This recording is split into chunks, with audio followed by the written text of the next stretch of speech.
Select the cell or range of cells where you want to control what gets entered. Then click the Data menu at the top of Google Sheets and choose Data Validation. That opens the Rules panel on the right, where you click Add Rule to set up your first condition. Within about 30 seconds, you'll have a drop-down list, a checkbox, or a number restriction in place that prevents anyone from typing something that doesn't belong. Data validation is one of those features that transforms a free-form spreadsheet into a structured, reliable tool. Instead of hoping people enter dates correctly or that prices stay positive, you define the rules up front. If you find this approach helpful, please like and subscribe, and let's get into how it all works. Start by selecting the cell or range that needs the rule. You can click a single cell or drag across a whole column. For example, if you're building an expense tracker, you might select the column where amounts should be greater than 0. With those cells highlighted, go to Data in the menu bar and select Data Validation. On the right side panel, you'll see an Add Rule button. Click that. Now you're looking at two main sections, the criteria that define what's allowed and what happens when someone tries to enter something that doesn't match. Let's walk through the most common criteria. For a drop-down list, choose Drop-down from the Criteria drop-down menu. Right below, you'll see a field where you can type each option. Type one item, press Enter or click Add, then type the next. You can add as many as you need, and you have the option to use color-coded chips for visual grouping. This is ideal for status columns like pending, in progress, and completed. Alternatively, use drop-down from a range if your list of options already exists in another part of the sheet. Just select that range and the drop-down will automatically update when you change the source list. That's perfect for a product catalog or team roster that gets updated frequently. Number validation gives you precise control over numeric entries. Under criteria, choose number and then pick a condition like between, greater than, equal to, or less than. For instance, if you need a cell to accept only percentages between 0 and 100, set the condition to between, type 0 in the first box and 100 in the second. A common mistake is forgetting to set both boundaries when using between, which can allow unintended values like negative numbers.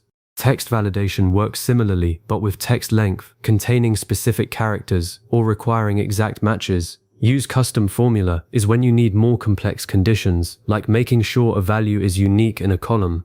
That formula would be something like count if A1 equals sign 1, which prevents duplicates. Date and time validation let you restrict entries to valid dates or times, or to a specific range, such as dates after today. And checkbox validation is straightforward. Select checkbox from the criteria list and the cell immediately becomes a clickable box. You can optionally assign custom values for checked and unchecked states. For example, checked could equal yes and unchecked could equal no, which then works with formulas and filters as text rather than true and false. This is handy for attendance sheets or task completion logs. After you choose your criteria, the next section decides how to handle invalid entries. You have two choices, show warning or reject input. Show warning displays a small red triangle in the corner of the cell and a tooltip when the user hovers over it, but it allows the value to remain. That's gentle and works when you want to flag potential mistakes without blocking work. Reject input physically prevents the invalid data from being entered and shows a clear error message. For anything that must be correct, like product SKUs or employee IDs, choose reject. You can also turn on show help text to add your own instruction, such as enter a date in mm/dd/yyyy format. This helper text appears as a tooltip when the cell is selected, guiding users before they even type. Once you've configured the rule, click Done. The rule is now active. Go back to your sheet and test it. Try entering a value that meets the rule. It should accept it without complaint. Then deliberately type something invalid. If you chose reject, you'll see a dialog box that says the entry doesn't meet the validation criteria, and it won't let you leave the cell. If you chose warning, the value stays but a small indicator appears. Testing each rule after creating it catches mistakes early. One common pitfall is forgetting to extend the rule when you add new rows to a table. If your validation is set only on the original range, new data pasted or typed below won't be checked. To solve this, apply the validation to the entire column or use a named range that can expand. If you need to copy a validation rule to other cells, copy the validated cell and paste it somewhere else. The validation rule follows the cell content. Use paste special and choose paste data validation only if you want just the rule without the value. To edit an existing rule, go back to data validation in the menu. You'll see a list of all active rules for the sheet. Click on any rule to open it, make changes to the criteria or appearance options, and click Save. You can also delete rules here when they're no longer needed. If you have multiple rules applying to the same cell, the rules stack and all must be satisfied. That's useful when you need a value to be both numeric and between two dates. But be careful, too many overlapping rules can confuse users and make debugging harder. Data validation pairs beautifully with other features. Use conditional formatting to highlight cells that contain invalid data, even when warnings are active. Combine it with filters to quickly isolate entries that aren't meeting your rules. And when you build pivot tables or charts, clean data that's been validated produces accurate summaries without manual cleanup. The real win comes in shared spreadsheets where multiple people enter data.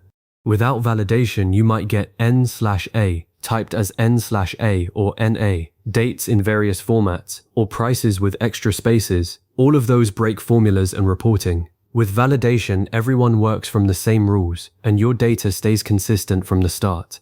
If you're building a form or a sheet that others will fill out, take a few minutes to add helper text to every field. That small step reduces support questions and errors dramatically. And don't ignore the reject option for critical fields. In an inventory system, a negative quantity is never correct, so reject it outright. In a project tracker, if you want only specific task statuses, use a dropdown and reject anything else. That guarantees that later sorting and filtering will work perfectly. You now know how to create data validation rules, edit them, copy them, and test them thoroughly. Every time you build a spreadsheet that others will use, think about which cells could benefit from a rule. Even a simple dropdown on a single column saves time and prevents frustration. Save your spreadsheet, share it with a colleague, and ask them to test the validation. Their perspective will reveal gaps you might have missed. Adjust as needed, and then save your latest version. Continue using data validation in every future spreadsheet where accuracy matters. It turns a blank grid into a guided data entry tool that protects your data and your sanity. Thanks for following along. Save this video or return to these steps anytime you need a refresher on keeping your sheets clean and reliable.